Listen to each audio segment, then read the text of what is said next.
Welcome to RN TV. నేను మీ మాధురి. దివంగత మాజీ ముఖ్యమంత్రి మహానేత డాక్టర్ వైఎస్ రాజశేఖర రెడ్డి జయంతిని పురస్కరించుకుని బుధవారం పలాస నియోజకవర్గంలో వైఎస్ఆర్ కాంగ్రెస్ పార్టీ ఆధ్వర్యంలో ఘనంగా వేడుకలు నిర్వహించారు. మాజీ మంత్రి డాక్టర్ సిదిరి అప్పలరాజు ఆధ్వర్యంలో కాశీబుగ్గ వైఎస్ఆర్ స్క్వేర్ వద్ద వైఎస్ఆర్ విగ్రహానికి పూలమాలలు వేసి ఘన నివాళులు అర్పించారు.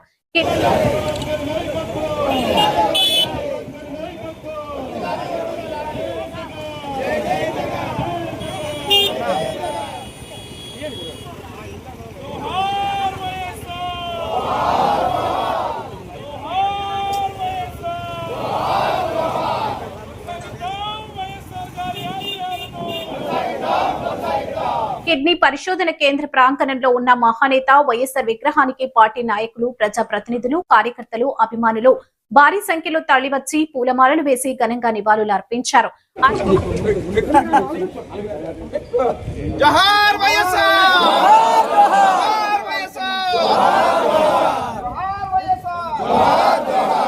అనంతరం నిర్వహించిన సభలో మాజీ మంత్రి డాక్టర్ సిదిరి అప్పలరాజు మాట్లాడుతూ, మహానేత వైఎస్ఆర్ పేదల గుండెల్లో చిరస్థాయిగా నిలిచిపోయిన ప్రజా నాయకుడన్నారు. రైతులు, విద్యార్థులు, మహిళలు, పేదల సంక్షేమం కోసం 108 అంబులెన్స్ సేవలు, ఆరోగ్యశ్రీ, ఫీజు రియంబర్స్మెంట్, రైతులకు ఉచిత విద్యుత్ వంటి ఎన్నో చారిత్రాత్మక సంక్షేమ పథకాలను ప్రవేశపెట్టి దేశానికి ఆదర్శంగా నిలిచారని కొనియాడారు. ఆ సంక్షేమ స్ఫూర్తిని మాజీ ముఖ్యమంత్రి వైఎస్ జగన్మోహన్ రెడ్డి మరింత ముందుకు తీసుకెళ్లి రాష్ట్ర వ్యాప్తంగా అభివృద్ధి సంక్షేమ కార్యక్రమాలను విస్తృతంగా అమలు చేశారని అన్నారు. పలాస ప్రాంత అభివృద్ధికి ఓ కిడ్నీ పరిశోధన కేంద్రం, అత్యాధునిక వైద్య సేవల ఆసుపత్రిని ఏర్పాటు చేసిందని, పలాసకు రెవెన్యూ డివిజన్ మంజూరు చేసిందని, సుమారు 700 కోట్లతో సుజలధార ప్రాజెక్టును తీసుకువచ్చిందని గుర్తు చేశారు. ఈ అభివృద్ధి కార్యక్రమాల వద్ద స్థానిక కూటమి ఎమ్మెల్యే చిత్రాలు దిగుతూ ప్రజలను తప్పుదోవ పట్టించే విధంగా కీర్తిని సొంతం చేసుకునే ప్రయత్నం చేస్తున్నారని ఆరోపించారు. సూపర్ 6 హామీలను అమలు చేయడంలో పూర్తిగా విఫలమైందని మాజీ మంత్రి అప్పలరాజు విమర్శించారు. అందరికీ నమస్కారం. నేడు లేట్ డాక్టర్ వైఎస్ఆర్ గారి జయంతి సందర్భంగా ఈ ప్రత్యేక కార్యక్రమానికి విచ్చేసిన వివిధ హోదాల్లో ఉన్నటువంటి నాయకగణం మీకందరికీ కూడా పేరు పేరున హృదయపూర్వకమైనటువంటి ధన్యవాదాలు తెలియజేస్తా ఉన్నాను. డాక్టర్ వైఎస్ రాజశేఖర రెడ్డి గారి గురించి మాట్లాడే ముందు ఈ రాష్ట్ర ప్రజలకు, మరి ముఖ్యంగా యువతకు ఒక స్పష్టమైనటువంటి సందేశం లేట్ డాక్టర్ వైఎస్ఆర్ గారి జీవితాన్ని పరిశీలిస్తే మనకు ఒక స్ఫూర్తిని కలిగించేటటువంటి ప్రయాణమైంది. కష్టపడి, ఓపికపడి, ఒక సంకల్పంతో ప్రయత్నిస్తే దేన్నైనా సాధించగలమని చెప్పగలిగేటటువంటి ఒక గొప్ప ప్రయాణం లేట్ డాక్టర్ వైఎస్ఆర్ గారిది. ఈ మాట ఎందుకు చెప్తున్నానంటే, ఒక విద్యార్థి దశ నాయకుడిగా, తదుపరి ఒక ఎమ్మెల్యేగా, ఒక డాక్టర్గా, తదుపరి ఎమ్మెల్యేగా, ఎంపీగా, పిసిసి చీఫ్గా, ఒక ప్రతిపక్ష నాయకుడిగా, తదుపరి ఆంధ్రప్రదేశ్ రాష్ట్ర చరిత్రలోనే ఒక గొప్ప నాయకుడిగా, ఒక ముఖ్యమంత్రిగా ఆయన ప్రయాణం మనల్ని కూడా ఒక స్ఫూర్తివంతమైనటువంటి శిఖరాలకు చేరుస్తుందని చెప్పడానికి నేనైతే చాలా గర్వపడతా ఉన్నాను. ఆయన ముఖ్యమంత్రి కావడం అనేది ఓవర్ నైట్ జరిగినటువంటి అద్భుతం కాదు. దాని వెనుక దాగున్నటువంటి శ్రమని, పరిశ్రమని, కష్టాన్ని మనం ఒకసారి ఆలోచన చేసుకుని అర్థం చేసుకోగలిగితే ప్రతి యువకుడు కూడా తన లక్ష్యాలను చేరుకోవడం సులభం అవుతుందని నేనైతే ఈ సందర్భంగా సందేశించదలుచుకున్నాను. నేను మరలా ఆయన పరిపాలనలో ఉన్నటువంటి విప్లవాత్మకమైనటువంటి మార్పులు, గతంలో ఈ దేశంలోనే ఎప్పుడు విననటువంటి విప్లవాత్మకమైనటువంటి చర్యలు, ఎవరైనా కలగన్నారా? ప్రభుత్వ ఆధీనంలో ఒక అంబులెన్స్ పిలిస్తే పలికేంత దూరంలో ఉంటుందని మన రాష్ట్రంలోనే మొదలై దేశవ్యాప్తంగా అదొక విప్లవాత్మకమైనటువంటి మార్పు అవుతుందని ఎవరైనా ఊహించారా నేను అడుగుతా ఉన్నా.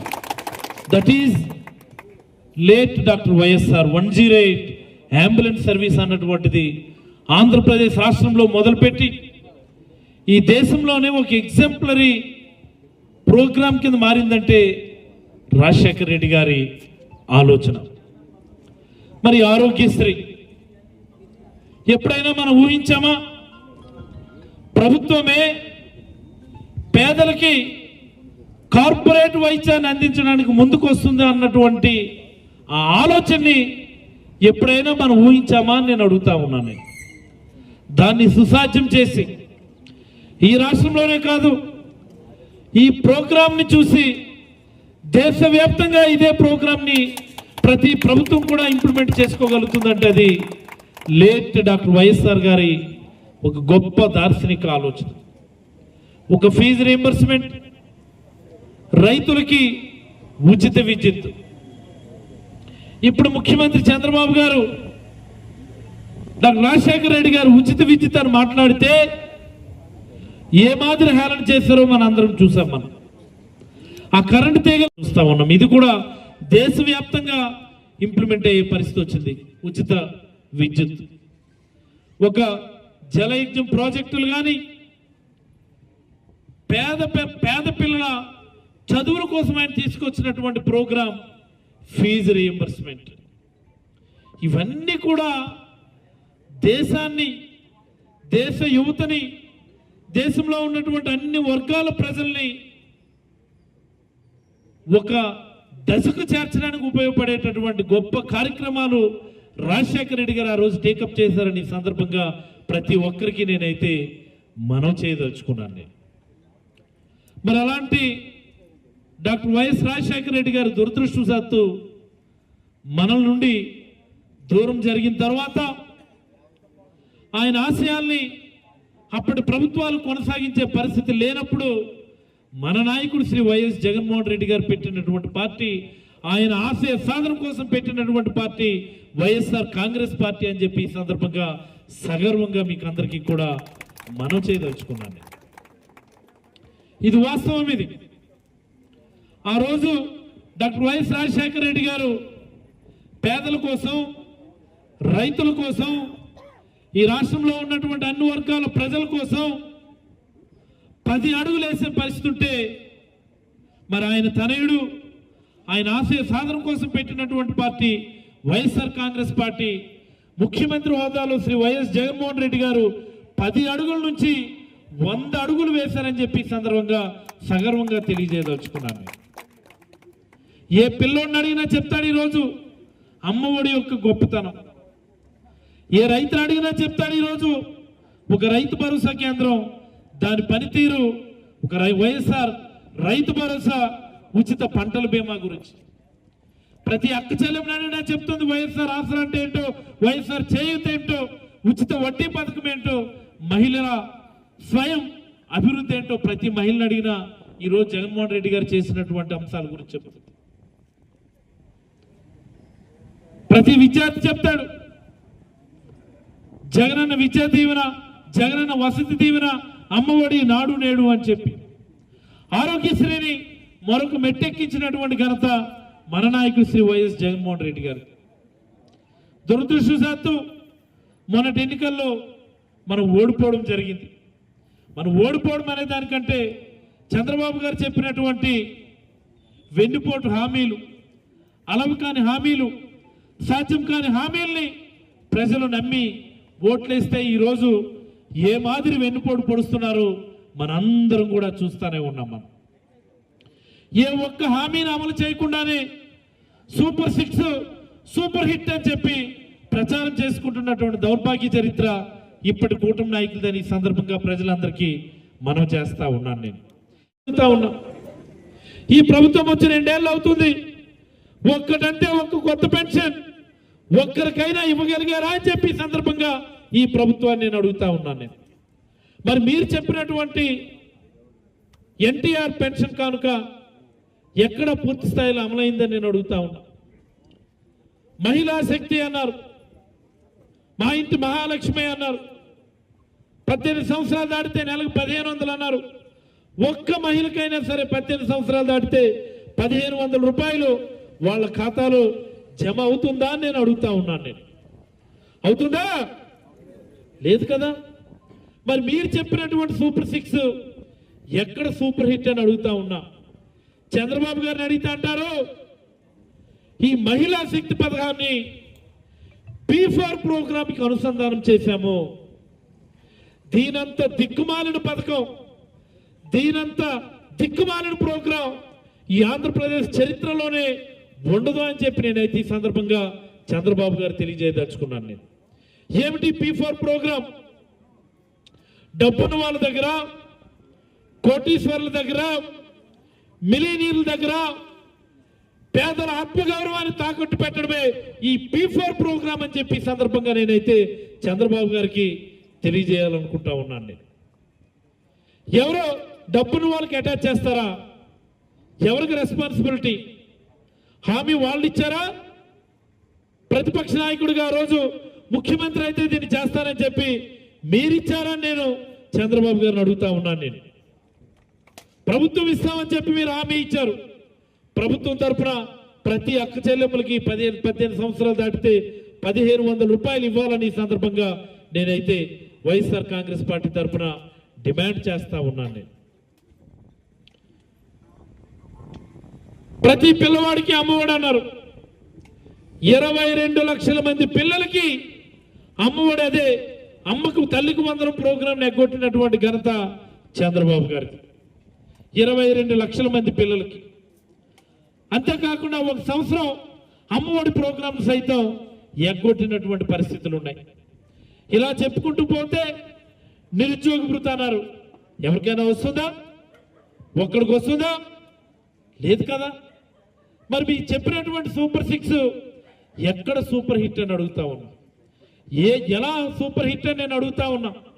ఈరోజు రాష్ట్రంలో పరిపాలన చూస్తే ఎంత అధ్వాన్నంగా ఉంది అంటే, ఎంత దౌర్భాగ్యంగా ఉంది అంటే, ఎమర్జెన్సీ సమయంలో కూడా ఇంతటి నీచమైనటువంటి క్రూరమైనటువంటి రాజ్య పరిస్థితులు లేవని చెప్పి ఈ సందర్భంగా ఈ ప్రభుత్వానికి నేనైతే తెలియజేయదలుచుకున్నాను. నేను నోరు తెరిస్తే కేసులు, ప్రశ్నిస్తే అరెస్టులు, గట్టిగా అడిగితే జైల్లో పెట్టేటటువంటి విష సంస్కృతిని ఈ ప్రభుత్వం ప్రోత్సహిస్తూ ఉంది. ప్రశ్నించే వాళ్ళ మీద ఏకంగా టెర్రరిస్టుల మీద పెట్టేటటువంటి కేసులను ఈ ప్రభుత్వం పెడతా ఉందంటే నిజంగా ప్రశ్నించే వాళ్ళని చూసి ఈ ప్రభుత్వం ఎంత భయపడతా ఉందో.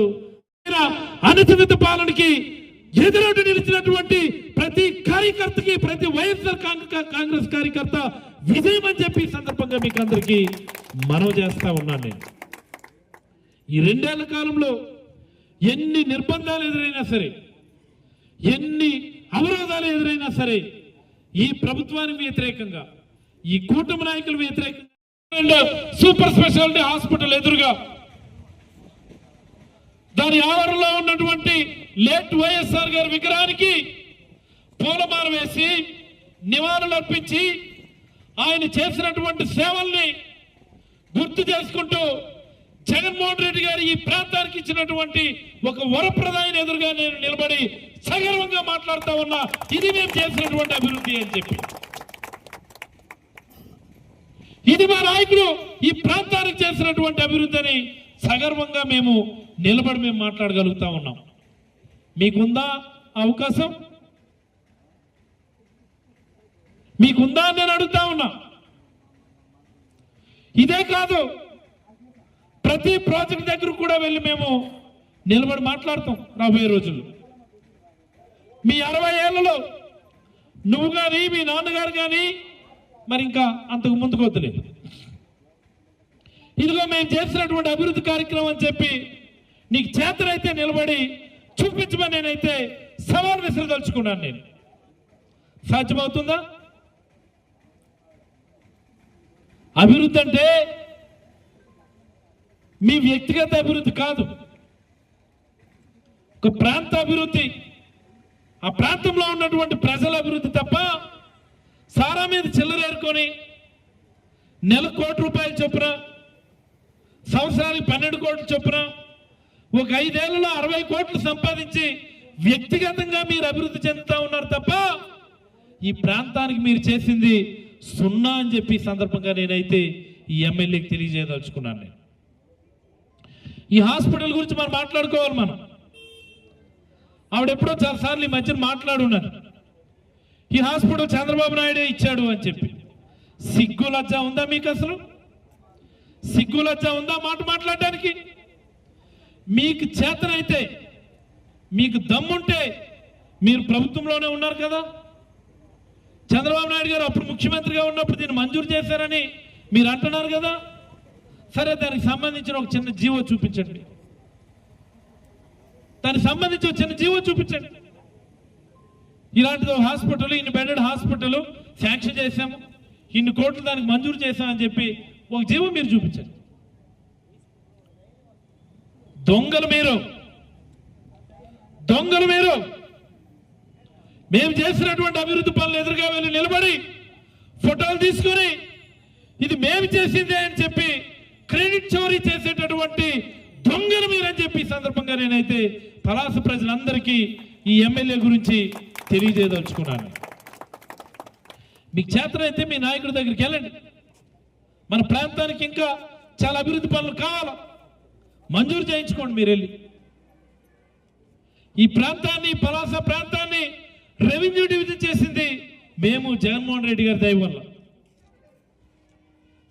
ఆగిపోయినటువంటి railway over bridge, railway flyover ఎప్పుడో 2007లో మంజూరు అయితే 2009లో పనులు మొదలై అర్థాంతరంగా 2010కే ఆగిపోతే 2010-11 నుంచి ఆ పనులు అతిగతి లేకపోతే జగన్మోహన్ రెడ్డి గారి దయ వల్ల నిర్వాసితుల సమస్యలన్నీ పరిష్కరించి శరవేగంగా పనులు మొదలుపెట్టి ఆన్గోయింగ్ పనులు ఎమ్మెల్యేకి నేను తెలియజేయదలుచుకున్నాను. నేను మా కష్టం అది, మా కష్టం.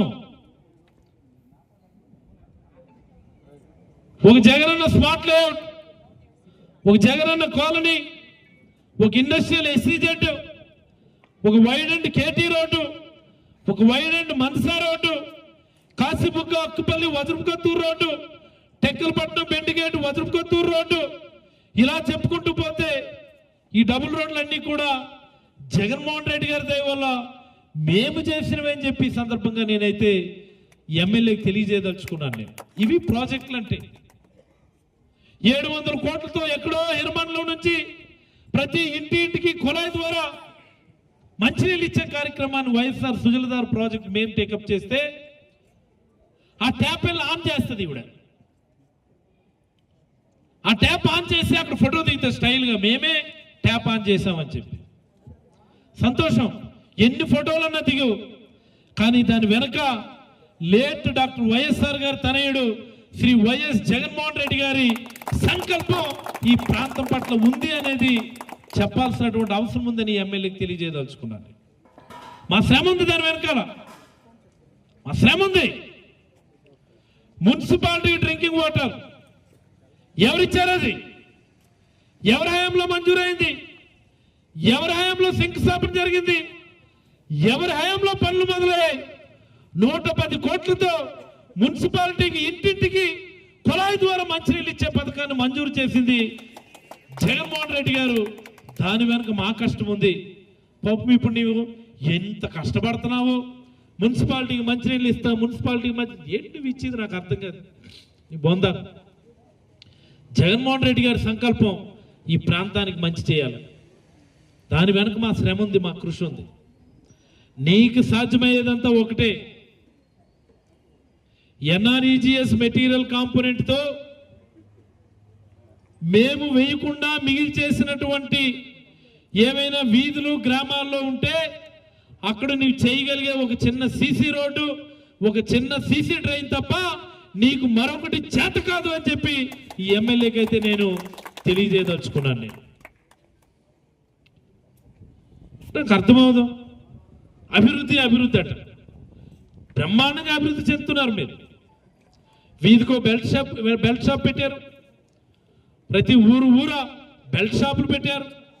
ఉన్న అన్ని మందు షాపుల్లో కూడా అదనం రేట్లకు అమ్ముతున్నారు. బ్రహ్మాండంగా నెలకి 1 నుంచి 1.5 కోటి రూపాయలు ప్రజల కష్టం నుంచి, ప్రజల స్వేదం నుంచి అక్రమంగా కలెక్ట్ చేసి మీకు మీరు బ్రహ్మాండంగా అభివృద్ధి చెందుతున్నారు. ఇదే మీరు అనుకుంటున్నటువంటి అభివృద్ధి అయితే ఖచ్చితంగా దీనికి రాబోయే రోజుల్లో మీరు సమాధానం చెప్పి తీరాలని చెప్పి కూడా ఈ ఎమ్మెల్యేకి నేనైతే తెలియజేయదలుచుకున్నాను. సమస్య అంతా అవగాహన లేకపోవడం. అవగాహన లేని వ్యక్తి ఈ నియోజకవర్గానికి ఎమ్మెల్యే కావడం, దోచుకోవడం, దాచుకోవడం, పంచుకోవడం, ఒక ఫార్ములా పెట్టుకొని రాష్ట్ర ప్రభుత్వాన్ని నడుపుతున్నటువంటి చంద్రబాబు గారు, వాళ్ళ అబ్బాయి, వాళ్ళ ఎంటైర్ ముఠా అంతా కలిపి ఈ రాష్ట్రాన్ని సర్వనాశనం చేసి ఎక్కడ చూసినా శాంతి భద్రత సమస్య, ఎక్కడ చూసినా లా అండ్ ఆర్డర్ ఇష్యూ, ఏ మంత్రికి వాళ్ళ కన్సర్న్ డిపార్ట్మెంట్స్ మీద కంట్రోల్ లేదనే దానికంటే కూడా అన్ని డిపార్ట్మెంట్స్ని కూడా నారా లోకేష్ గారు ఆయన కంట్రోల్లోకి తీసుకొని ఈ రాష్ట్రాన్ని అధోగతి పాలు చేసి బ్రాండ్ ఏపీ ఇమేజ్ని అధో పాతాలని తీసుకొచ్చినటువంటి ఘనత చంద్రబాబు గారిదని చెప్పి సందర్భంగా రాష్ట్ర ప్రజలందరూ కూడా గమనించాలని, తెలుసుకోవాలని ఈరోజు తెలుస్తుంది. జగన్మోహన్ రెడ్డి గారి గొప్పతనం, రాజశేఖర రెడ్డి గారు లేని లోటు గమనించాలని కోరుతూ రాబోయే రోజుల్లో మరొక 2.5 ఏళ్ళు ఇదే పోరాట పటిమ, ఇదే స్ఫూర్తిని కొనసాగించాలని, ఏదైతే రాజశేఖర రెడ్డి గారు కష్టాల నుంచి పైకొచ్చి ప్రతి అపజయాన్ని తన విజయానికి సోపానంగా మార్చుకున్నారు, ఈరోజు అదే పందాలో మళ్ళీ వైఎస్ఆర్ కాంగ్రెస్ పార్టీ జగన్మోహన్ రెడ్డి గారి నేతృత్వంలో మొన్నటి అపజయమే రాబోయే రోజుల్లో మన విజయానికి నాంది పలుకుతుందని చెప్పి సందర్భంగా తెలియజేస్తూ సెలవు తీసుకుంటూ జోహార్ వైఎస్ఆర్, జోహార్ వైఎస్ఆర్, అమర్ రహే వైఎస్ఆర్.